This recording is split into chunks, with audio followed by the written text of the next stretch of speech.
Halo semuanya, selamat datang di sesi bedah materi kita hari ini. Seneng banget bisa nemenin Anda untuk ngebahas satu topik yang percaya deh bisa jadi penentu hidup matinya sebuah perusahaan, yaitu budaya organisasi. Seringkali kan kita mikir budaya kerja itu ya soal kantor punya mesin kopi yang enak atau ada meja pingpong buat main pas istirahat. Padahal jauh lebih dalam dari itu. Budaya di tempat kerja Anda itu bisa jadi kekuatan luar biasa yang dorong perusahaan maju pesat atau malah jadi beban mematikan yang pelan-pelan nyeret semuanya tenggelam. Yuk kita bedah sama-sama. Coba deh bayangin tempat kerja Anda sekarang. Kalau organisasi Anda ibarat sebuah kapal besar di tengah lautan, budaya kerja di sana itu fungsinya sebagai layar atau malah sebagai jangkar. Kalau sebagai layar, dia bakal nangkep angin perubahan dan bikin kapal melaju kencang. Tapi kalau fungsinya sebagai jangkar, nah ini bahaya. Sifatnya kaku, nahan Anda terus-terusan di tempat yang sama, matiin inovasi, dan yang pasti bikin semua orang di kapal frustrasi karena kapalnya nggak gerak-gerak, padahal mesin udah menderu-deru. Relate kan? Oke, kita masuk agak dalam sedikit ya untuk ngaruh fondasinya. Menurut pakar bernama Shane dan Shane di tahun 2017, budaya organisasi itu pada dasarnya adalah sistem nilai, norma, dan asumsi bersama. Garis bawahi kata bersama ya. Ini tuh ibarat cetak biru tak kesat mata yang ngatur gimana Anda dan rekan kerja mikir, bertindak, dan berinteraksi setiap hari. Ini bukan sekedar aturan kaku di buku panduan HRD, tapi lebih ke aturan gak tertulis soal gimana berbagai hal benar-benar dieksekusi di kantor Anda. Nah, ini rute perjalanan kita hari ini. Pertama, kita pastikan lagi soal layar dan jangkar. Terus kita masuk ke 5 hambatan utama, lanjut ngebahas bahaya yang namanya arus bawah laut, dan ditutup dengan 6 strategi jitu buat ngelola budaya ini.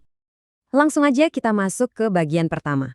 Sebenarnya budaya kita ini layar atau jangkar sih?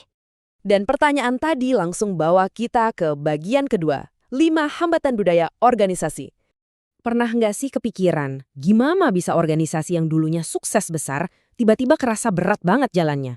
Di era digitalisasi dan globalisasi yang serba ngebut ini, budaya yang tadinya efektif bisa tiba-tiba mengeras jadi batu sandungan loh. Biasanya ada 5 biang kerok utamanya. Penolakan terhadap perubahan, birokrasi hierarki yang kaku, kurangnya kolaborasi alias pada kerja sendiri-sendiri di silo masing-masing, keengganan buat belajar, dan terakhir budaya yang nggak inklusif. Kalau kantor Anda punya salah satu aja dari 5 hal ini, ya pantas kalau kapal Anda mulai melambat. Kita soroti poin yang pertama dulu ya, soalnya ini krusial banget. Pernah nggak ngusulin ide brilian, tapi ditolak mentah-mentah cuma gara-gara, aduh dari dulu juga kita ngerjainnya begini? Riset dari Bernes nyebutin kalau orang-orang itu emang cenderung mempertahankan status quo alias zona nyaman karena perubahan itu sering dianggap sebagai ancaman. Ancaman buat keamanan posisi mereka atau bahkan identitas profesional mereka. Stabilitas itu emang enak banget, tapi kalau berlebihan, siap-siap aja inovasi hebat di organisasi Anda bakal mati kutuk. Terus, ini nih masalah besar berikutnya yang paling bikin gemes, hierarki yang kelewat kaku. Pernah mau minta persetujuan satu hal simpel aja, tapi harus dapat tanda tangan dari 5 lapis manajer yang berbeda? Alveson dan Svenningson ngejelasin kalau birokrasi yang numpuk itu bikin komunikasi jadi buntu.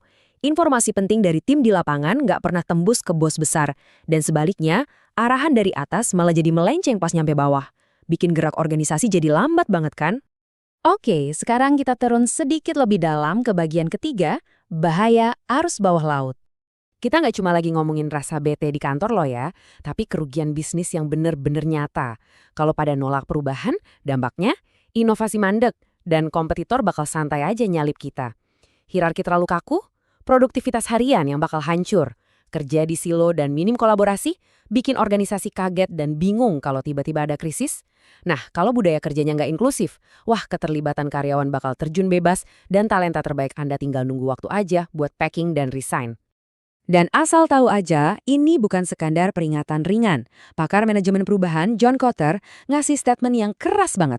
Di lingkungan kerja yang dinamis kayak sekarang, kalau kita gagal beradaptasi, kita nggak cuma sekedar ketinggalan, tapi kita bakal gagal, hancur. Itulah harga mati dari sebuah stagnasi kalau kita nolak buat ngebuka layar organisasi. Kenapa dibilang bahaya arus bawah laut? Gini, di permukaan air, semuanya mungkin kelihatan aman dan tenang.